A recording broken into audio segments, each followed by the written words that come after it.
So today we're looking at the Chariot, which is card number 7 of the Major Arcana of the Tarot deck. The Chariot is basically, well, traditionally it's two horses going in two opposite directions that the charioteer needs to kind of direct to go in alignment in a straight line. So that could be seen easily as like head versus heart, right?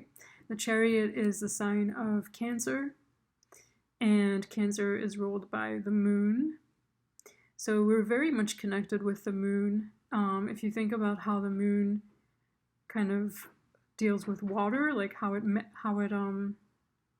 controls water, the ebbs and flows of the ocean, and how we are mostly made of water, then there's this kind of sense of our emotions often rule over us. And if we're talking about specifically love, learning tarot for the purpose of understanding love and understanding our own heart space, then yeah, it's important to not be ruled by our emotions, to know how to combine the head with the heart, so that you can bring those two horses into alignment so that they're riding in the same direction. And horses have a very stubborn energy. I've also seen a couple tarot readers talk about horses being free, which I don't think I've ever thought of it that way, but like I guess horses have this love of freedom, or maybe that is like a spiritual meaning behind the animal of horse.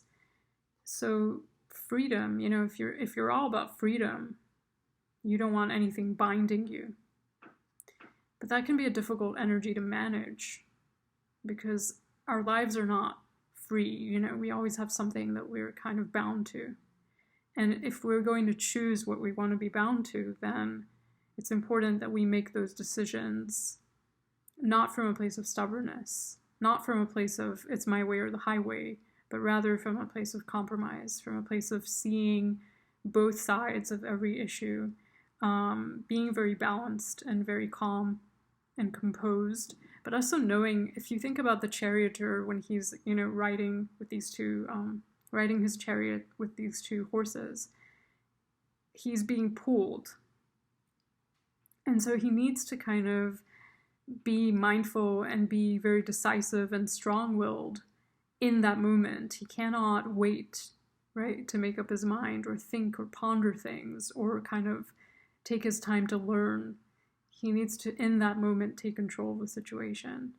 So if your head is leading the show, then your heart takes the back seat. If your heart's leading the show, then your head takes the back seat. It's important to kind of have both of those elements.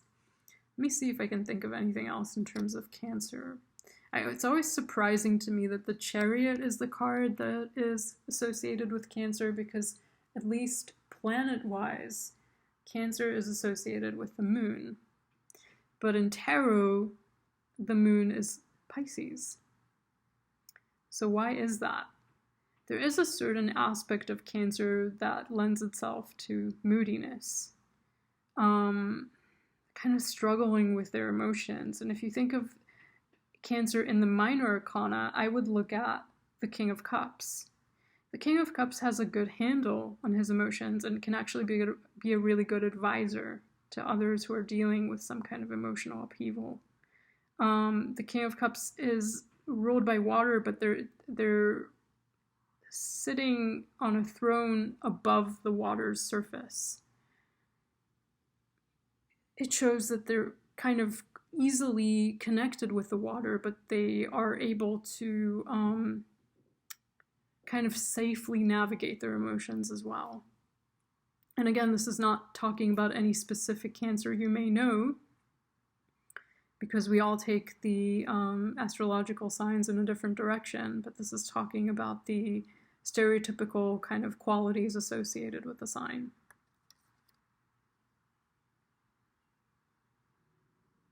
And if we're talking about stubbornness, then definitely Cancer as a cardinal sign has a very stubborn quality. So they might want things to be their way no matter what. They can get very attached in terms of sentimentality to how things have always been done. They're big into history, into memories, into home base, into feelings, into memories. So with all of that, it can be difficult to kind of move forward. And this is a card of essentially moving forward. In order to move forward, you need to be able to let go of some of your own holdings, but also some of your own attachments to the past and to how things have been done. If this is how you are connecting with another person, again, I would possibly look at it as two people kind of being guided in separate ways, struggling to come together, needing to approach their relationship from a middle ground, needing to compromise, possibly even needing like a third person to intervene, to sit with them. And that would be like a classical example would be like a marriage counselor or someone who can just kind of sit there and give them an objective perspective to help them see how they're both wanting the same thing, but maybe going at it from different ways. Okay, so that was the Chariot for today, and I'll see you tomorrow with the next card.